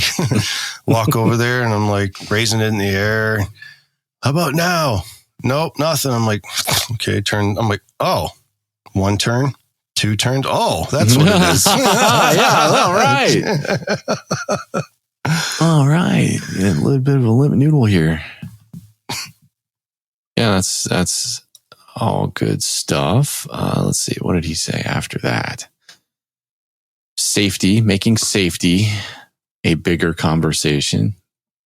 I think pregame safety meetings, I don't know, even meetings, period, just so everyone knows their job. On the same page. Yeah. So everybody knows their job, and everybody's on the same page. Because I think that communication is really important. A lot of times, we show up to the shoot sites and just kind of get directions and go from there. But it was something this year that my brother-in-law's dad showed up with. He has 2 stepsisters now, and they came up from Florida for the show, and they wanted to help out, and so they were matching 1-shots and. Not thinking about it, I let Amber and everyone else they were showing them what to do. And I happened to glance over, and she's like just pointing the shot right at her face. And like, I'm like, it's a 99% chance it probably won't happen, but it might happen. So I was like, when you do this, point it away from you, point it away from the guy next to you, look, just be safe about this. It's one of those things where if someone's never taught or done it before, you got to kind of watch out for it. And that was my fault for allowing that first couple shots for her to do without going over there and really making sure she knew, hey, don't do this. Yeah. Even though the people around me are around her, I thought, would tell her. And I look over, I'm like, please don't do that again. Yeah, it's easy. It's easy to do that though, because I think we're so often surrounded with people that we think are familiar with the stuff that's going on. We've familiarized ourselves with it for so many years that we just by extension forget all of the little things that we might have learned that are just kind of second nature and that we just do. But it's not until you kind of see it where you're like, oh, yep, got to go nip that in the bud. Yeah, exactly. You like your face? You want to keep it that way? Let's do it like this. You're pretty young. You're going to want those eyes for the rest of your life. Yeah. I'm colorblind. Imagine being blind. Sucks, huh? I script by feel now. Yeah, I script by feel. I Finale 3D Braille Edition. $10,000 monitor. It's got about 1 billion dots on it. Man, it's full of fingerprints. Oh God. Let's see. Tool bags. Yeah, tool bags are a good one. I kind of subscribed to that early on, and then I found the only thing that I was really using the tool bag for was 1, to hold my marker, and then 2, I had a roll of tape on it, and then I think I had a knife. And then I realized years later, I'm like, well, I can get this thing off of my hip if I just put the tape on my wrist, my Burger King hand wrist, and then put my marker in my pocket and then my knife in my pocket. And it's basically the same thing. Amber wants her own tool set this year. So, well, what are you waiting for? Because we're going tomorrow, actually. So, yeah. When we're going to do cleanup, like her first job is to go around, make sure all the cables get detached. She cuts all the E-match off the slat and just, how we always leave them in there and we clean it up later kind of thing. So, that kind of thing. So when it comes to clean, she's like, hey, where's the cutters? Where's this? Where's that? Like, they're in the toolbox. She's like, I want my own set. I'm like, fine with me, honey. I'll buy you whatever you want. But just remember, after I buy that for you, if I ever hear the question, where are my cutters again? It's on you. I don't know, Amber. Where are the cutters? Yeah. Where are your cutters? Oh, you want mine now?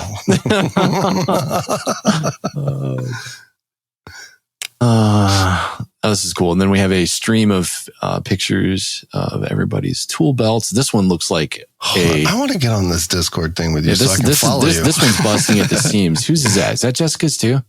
No, it's Fred. Fred has 2 bags. He's got one that looks like a man purse, like one of those man satchels. And then the second one looks like it's busting at the seams. It looks like Jim Carrey's in The Cable Guy. Oh my God. I just got on here for the first time in forever. And as I scroll up, first thing I see is J-Boz. Yeah. I don't know what this thing is too. Wait, Fred where are you at so I can follow you? It's like, I just go up to, I think this was like, yesterday at like 11:50 in the morning. Yeah. So right above that little thing that we'll talk about next that I have no idea what it is that holds zip ties that Fred was talking about, but we're on the zip ties. We're not zip ties. I'm sorry. We're on the tool belts. Present day, the only time that I wear a tool belt is if I'm setting up single shots. If I'm setting up single shots, then I'll put a tool belt on. It's got the cutters and I keep all the tape down there. And then to be able to maneuver my hands, I don't want the tape like around my wrist, and it is nicer to do it. But usually when I'm out on the field and if I know I'm not going to be doing a bunch of cake work, then I just won't wear it. But we're going to have to give him crap. He's got a stapler on his toolbox. Stapler's a no-no though. That's not battery powered, is it? It doesn't matter. You hit that on an E-match wire on accident. I used to do it like I was one of those where I'm like, oh, I'll just be really careful. And then you hear about I think John told us about one, remember? Well, what's he doing with the staple gun though? Who knows? I can't. I mean, tell you. if you're Clark W. Griswolding E-match wire like the Christmas lights, then that's bad. You don't want to do that. But I think you're right. Somebody did tell us a story where they hit something with, was it myriad? I think it was John. Yeah, he said they set off the finale or something with it. Ew. But ever since then, like I started, because that's what I used to use to take that silicone fiberglass wrap and like secure it to the board so it covered my slat. Now I just take that heavy duty peel your finger bow tape. Yeah, the bow tape peels your freaking fingerprints off and use that stuff now. Dude, my family hated that tape this year. Oh my God, what the temperatures and stuff is like epoxy. They're like, I can't rip this stuff. Tell them they're not doing it right. You got to go straight down. Straight down. I gymmed myself this year a couple times. I don't know what that means, but it sounds great. What does that mean? When I went to go set racks, I have all my paperwork ready to go, so I know what degrees, how many of them, and I'm setting racks, and then we go to load them, and we do it the way that we all talk about, where we set up left to right kind of thing, negative, positive. So I just start putting them in there, and you can tell you're off because when you have 3 30s and there's 2 20s that are in your 30s, you're like, okay, something's off here. What's going on? So let's go back and double check. So I'm checking all the rack. I'm like, rack's just fine. I'm like, I don't get it. I messed up on the count is what I did on the paper. Oh. So in my head, I was gymming myself. Who did this? Who did this? I was like, man, a gym series would be this yelling at me right now. This rack is not right. And then there's Derek back there with that shitty little smirk on his face. We're looking at you, Bo. We know where this came from. All right, and what is this little plastic thingy that Fred has posted here? They're pretty handy for zip ties. Oh, you know what? That looks like a cigar cutter. Is that what that is? That's what that looks like. Does he take the blade out? No, the blade's in there. It's just, see, if you look at the... Hold on. Oh, he did. Hold on. He posted something below on this. Simple, easy steps to follow. It's like a little organizer. This thing looks like a traveling rabbi's circumcision tool. It's like doesn't it look like that? I mean, I wasn't looking at it like that, but until you said that, I can't do it. It's like I will fix this thing. Oh my God! He did great. Yeah, I see that thing now. Yeah, it's got like a step-by-step on how to use this thing. That is really cool, actually. Push the lever down, and then it opens up, and then you insert cable ties in the ring. Oh, so it's literally to so it's like if you take a zip ties and you take another zip tie to tighten it down. That's all that thing is, and it's just tightening down for it. That is actually, I like that. Interesting. Because that would work out a lot. I use a ton of zip ties on those wheels, so. Interesting. So notice he posted it, but he didn't say where to get it. Thanks, Fred. Well, no, because he wants over the next 2 weeks, he wants everybody to go, whoa, here's all the stupid things that I've tried Googling to find whatever this is. Here's 500 phrases that didn't work to find circular spring-loaded zip tie holder tool on the internet. Interesting. Oh, I got a good one that Amber's going to laugh when she hears this. Yeah. Getting to clean up. And Amber goes, hey, where's the headlamps? I was like, oh, they're at home in the basement. Yep.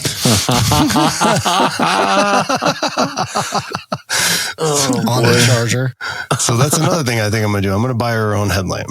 So that way if she says, hey, where's the headlamp? I'll be like, where's your headlamp? Where's your headlamp? Oh, do you guys have family headlamps where you just walk over to a toolbox and just grab one? Yeah, we got those 4 or 5 of them or whatever. They're all the same. Yeah, dude, which I don't like those anyways because they're like the Amazon ones that have those big, what are they, the lithium 4.2 batteries. Yeah. and they get so hot on your head because the LEDs, it has like a heat sink, and it like it makes your forehead really hot. Sinking it right into your head. Like right into your head. Well, I mean, there's a space, but you can still feel it. I mean, I love the light, but damn. This is great. This is a stellar design. It's dissipating all the heat into my brain pan. Nothing like sweating more at the end of the night. I'm seeing 4 of everything. What else is here? We got small toolboxes.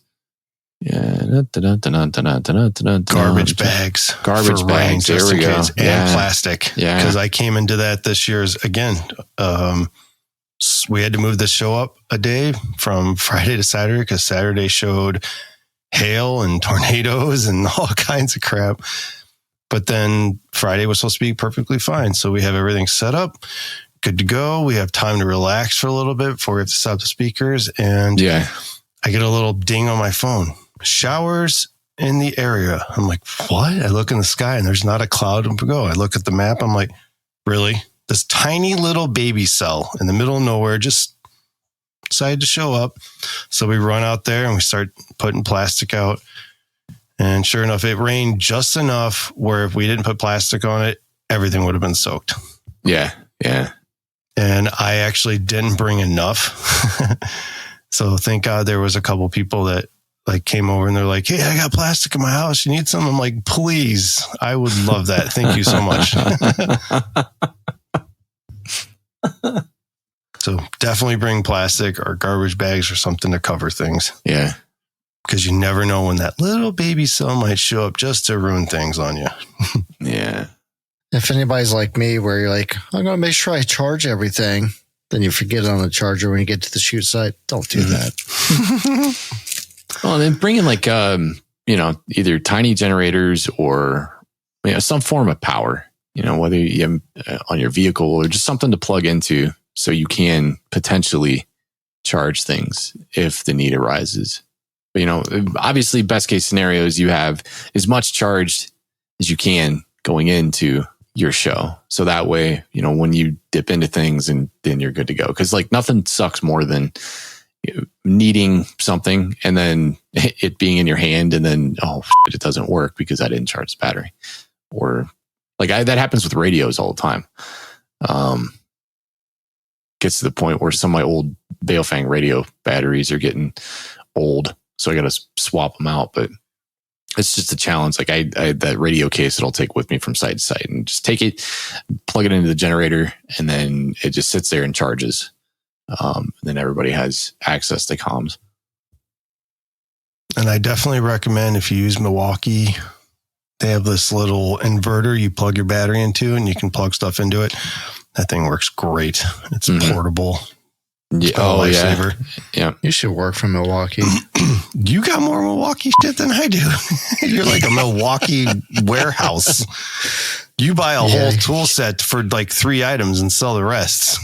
Yeah. Speaking of, if you're going to come to the lake, could you please bring those portable suns with you? Yeah, I can. Portable suns. Nothing quite like having a second day to work at night. I don't know, just two of them should be fine. That would cover the entirety of the dock, I think. All right. Unless we want to be that. Make sure I bring the batteries this time. It's those people, and we could mount one in the boat, freaking John boat. Oh God. No, I got a portable one. Do you really? One. I bring it. Yeah. Sounds exciting. You're talking about that big giant light that looks those like real big ones, a like rectangle the one? booms. Yeah, those real big boom lights. Oh, I thought they it was run on the right? Milwaukee batteries. Yeah, the ones the club was. Oh, dude, Jamie, we were talking about you at the club social this past weekend because they were talking about other things that we should buy for the 4th and things for cleanup. And we got to lighting, and then everybody was just like, "Oh man, we got to buy those things that Jamie has." The stadium lighting. I'll send you a cheaper version. I'll send you a cheaper version. The one that Nate's has. They're way cheaper and they're just as bright. I want Bauer to make some. It'd be awesome if Bauer made some of those. Dad bought one from Lowe's or Home Depot. I think it was. Who makes the blue? Cobalt. Yeah. Cobalt. Yeah. Who makes those? Is that his Lowe's? is nice too. Yeah, Lowe's. Yeah, he's got one of those, and I told him to Charge her up, buddy. It's about that time of the year where we use it once. Let's see. All right. Any other pertinent pyro stuff? I think we've covered frivolous things. And well, frivolous, none of them are frivolous because it's only frivolous until you forget it. And then you hate your life because you don't have access to it. But I mean, what about show critical stuff? Anything else that we left out that's show critical? Bring extra match. Just in case. Yeah. Even though you think you got enough, I always bring a couple hundred more. Even if bring extra everything. Match, slats, cables, modules. And if this is because we just all have extra kind of cash for that stuff. If this is your when you're scripting, you should always have at least one or two extra of everything. Yeah. If this is your first show ever and you're so excited, bring some scab wire with you. Everybody's doing it. Everybody's doing it. Everybody's doing it. But don't get married to it. When you think you're a genius because you brought scab wire, just next year, don't just buy more modules. Forget the scab wire. Oh my God. I got so much stuff I could sell to people that, would buy the stuff that I bought when I first started. Going to what we were just talking about is a lot of stuff is, I want to say completely seasoned people, but for people that are just starting off too right now that are listening, sawhorses are your friend. Yep. Bring sawhorses and don't buy the cheapy bendy ones. Buy a nice solid like Stanley or Husky ones, which I can't find those Husky ones anymore. It makes me really mad. Those were awesome. I got those rigid ones. Those things are nice. Yeah, for like 10 times the cost. It's okay. You're expensive, man. Nick, I thought Bo was expensive, friend. Used to be. I bought the plastic ones that I have. Like those have fallen apart a couple of times, but thankfully, like none of them ever broke, and they can hold the weight that I put on them. But they're just the foldy ones, the foldy ones that you can just fold up and throw in the trailer. And do you have them Arbor Freight or no? I got those at those are Lowe's. Now, if I would have known, I didn't really become a Harbor Freight patron until after I got into fireworks. So I had bought a few sawhorses from Lowe's or something, but then it's like when you start buying stuff, you're like, I'm not going to buy the sawhorses. I'm not going to go out and buy one set of sawhorses and then go buy sawhorses don't match. That's just stupid. It's going to look terrible. You don't want the ones from Arbor Freight. The tabs break off just when you close them. They're terrible. The ones that Nick has, and I would imagine they're probably a lot like the ones that you have. I think his are DeWalt's, but they're adjustable. Oh yeah, they're super adjustable. They're freaking nice. But we stacked. It was stupid, man. I think we stacked 4 or 5 boards full of fireworks on top of. I put my whole 4x8 when I designed it. Yeah, that big one. I put it on top of there. Nice thing about it is because it has a 2x4 that's replaceable on there. You can screw the plywood on there. That's the equivalent of weight, that's for sure. Oh, that's the equivalent of like a Volkswagen. Well, a lot of people don't know too is like when like yours as well, those Husky ones you have, there's that little notch in there. No. You talking about the notch on the top that's on both sides for the 2x4? Yeah, the notches on both sides. Yeah.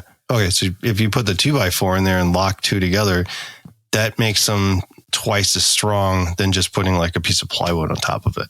And you'll get way more strength. So if you do that and then put a board on top of it, it just makes it more solid. That's what you're supposed to do with those. It allows you to have 4 foot of strength instead of just the 2x4 or the. Yeah, it's not just sitting on the top. Yeah. And another thing is a shooter's table. Yeah. Bring yourself a shooter's table. Because that's some very first year I didn't do that, and I'm like sitting there holding a remote in my hand. What do I do? A command center on your knee, and what's he doing out there? Walking around with a command center with a key around your neck. Have extra keys too. Have your remote. I 3D printed. It was just table? like no, not a table, not a table. Yeah, A remote. Yeah. I was looking for ways to waste more electricity since Bitcoin mining just bit it. So I was like, you know what, Katie, I'm going to 3D print a table. Sounds like a good use of a ton of plastic and loads of electricity.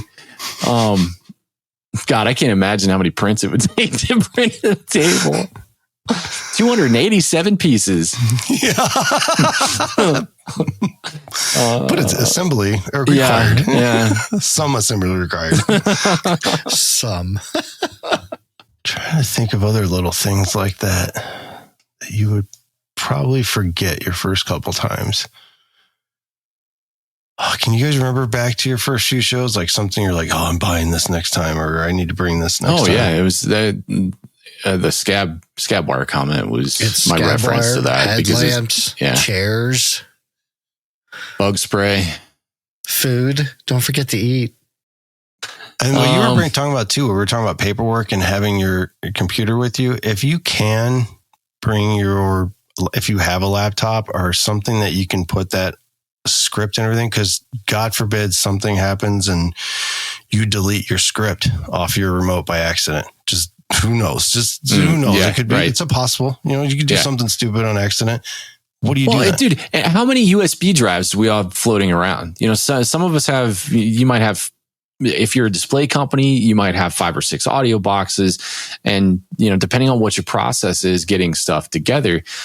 Let's face it, getting all of your files in order to make sure that you have all of the right files to put on all of your field hard drives that are going to one particular shoot site, that can be a challenge to keep it straight. I mean, I started keeping, years ago, I started keeping individual Excel files on all of my field hard drives, where I would go into those field hard drives, and for every new show that was on there, if I had, because the Cobra script, we're all named Cobra, and did they change that where the Cobra remote will now recognize any file name, or does it still need to be named Cobra?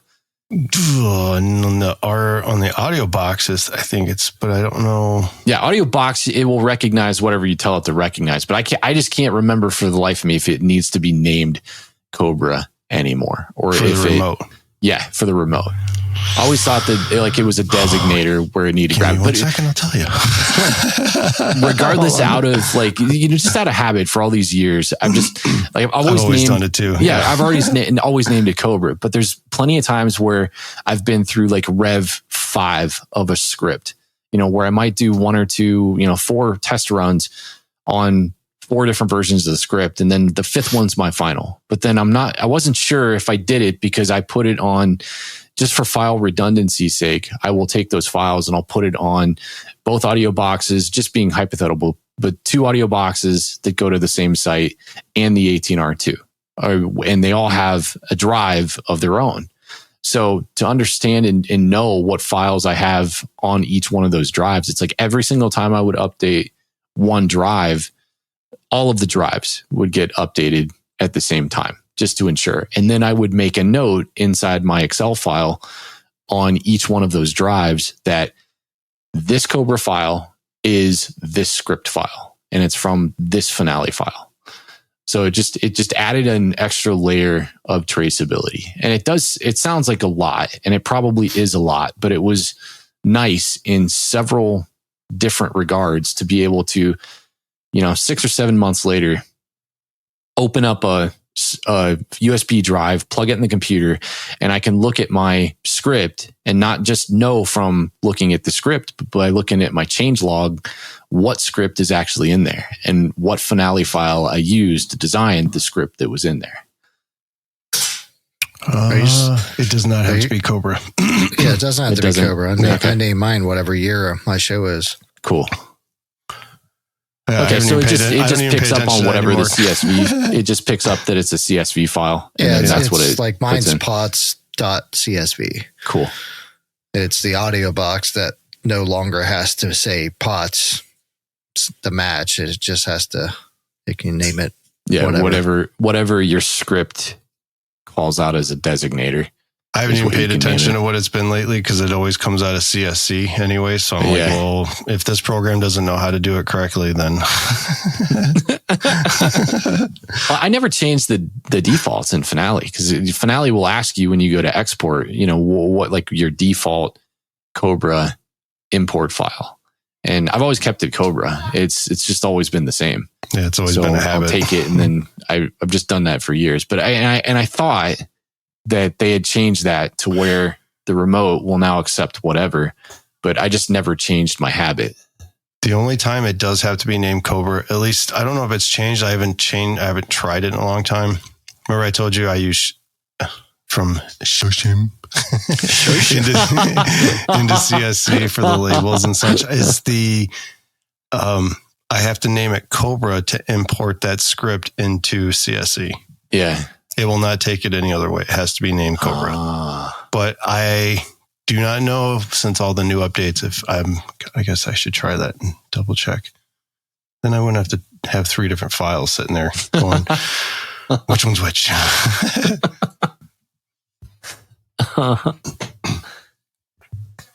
I love it.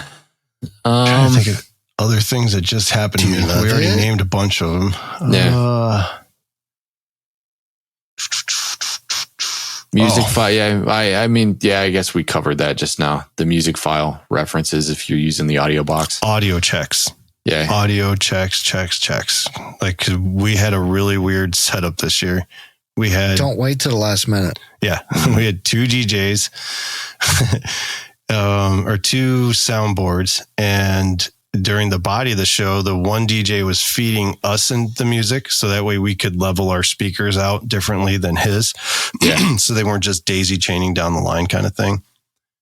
So we had to go from his to the mixer of ours. And then during the musicals, he had audio boxes and he's no longer sending us audio. He's just using those audio boxes. And we had our own audio for our mixer. So we could control the levels, perfectly between systems. So doing that was confusing, trying to figure out how to send signals and like making sure, hey, when the body's over, stop sending us something. And then when we do, we got to make sure we mute it just in case you are sending us something. And like, it got a little confusing, but if we hadn't have done that, and it's the opposite of what we do here in fireworks. We want to send it. And when I'm done sending it, you are also done sending it. You understand? Perfect. But then when we send it again, send your own self. That's right. Then send it. Then send it. Oh, God. Oh, man. Okay.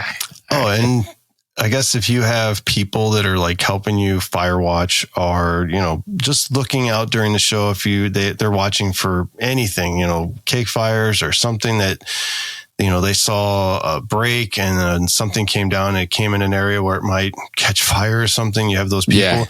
Yeah. Making sure that you're having the correct people do that and not people are gonna be like, oh, look at the pretty lights. And they're like, hey man, you're supposed to be watching that over there. Yeah. I guess choose those people and make sure that they understand what you're looking for. Yeah. Understand your job. All right. You want me to light these shells, but then you're telling me that I can't watch the show. but you can watch it on the video later. Okay. Yeah. I know you guys spent all this time putting it together, but sorry. That license that you got me. I mean, I know I can light it now, but I can still watch it too, right? What's one thing that you can think of this year that you maybe haven't thought of yet that you might need for this year? Oh, I don't know. Especially because you're doing things. Well, I mean, because you're doing things differently on the rafts this year. Maybe an idea is a way to lock the raft or to lock the crack hose down a little better. Like maybe some kind of way so it doesn't move as it's shooting now. I thought about that, and what we did in years past. So we had a platform that we put those on, and because we just like if they're all laying flat, we would take them. And I think last year was one of the first years where we just didn't put them on a platform. We just threw them on the raft, and then Bob's your uncle. In sub positioning, the fact that you can just take a cable and run it over to the Crayco rack was great because that kind of eliminated the need for that big platform that just had one gigantic thing. So it's like moving into the future, I guess, with this new setup is how do you make sure that a rack that is no longer now just flat on the raft is now actually at the angle in which you want it at? I do feel I am happy because this is essentially not only giving me the ability to angle the racks, but I need to play with this some, and because I don't know for a fact how stable it's going to be, especially if you take it off of the minute that you take that cut piece off of its flat foot and then maybe put it up on like its point, so it's just sitting there. I think it's still going to be stable given the weight that it's at, but it essentially gives me a level now that I don't need to shim it, because it's essentially shimming itself. I can set the angle based on, if we have any rafts that aren't necessarily floating flat. But yes, yeah, I thought about that. Maybe we're just going to use like furring strips or something, and some screws to try to brace the racks now. Cool. Just looking out for you. Furring strips you could leave on there permanently, and you only have to do it once. Yeah, especially Dad's rafts. Yeah, but every year the raft might move a little. It depends how a little water and a little more on this side. It might just lean a little to the left, a little more. And they do. Dad just changed out one of the. He calls it the flat. He sent me a text message out of nowhere one night. He's like, "Fix the flat," and I'm thinking to myself, "Oh shit, you got a flat tire on your way back to St. Louis?" And he's like, "No, you idiot, the raft." I'm like, oh yeah. He and my uncle got this. They put this winch this winch together because it's such a bear. They did this once before when they were changing a barrel out on a raft where they would have to call over 5 neighbors, and those things are not light. They're really heavy. But my uncle, like, they devised this ingenious way of like this boom that came off of the dock, and then they had a winch on top, and they just cranked this sucker up, and it lifted that thing right out of the water, and they just changed the flat. Change the flat. That's going to be a new word now from now on.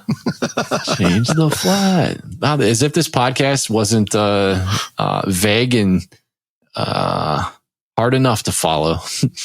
These guys are talking about tires, but then and lakes water and stuff that floats at the same time. I don't understand. It's a special car we got. Yeah. Okay. We don't have any voicemails this week, so I know we've been bad lately, getting stuff out lately. Sorry, everyone. We're busy, just like you. We're trying. Bad. We didn't take the season off. You get what you get. There's no seasons here. There's only free flowing thought. It's like poetry at the coffee house on the weekdays. Don't worry about it. Way worse.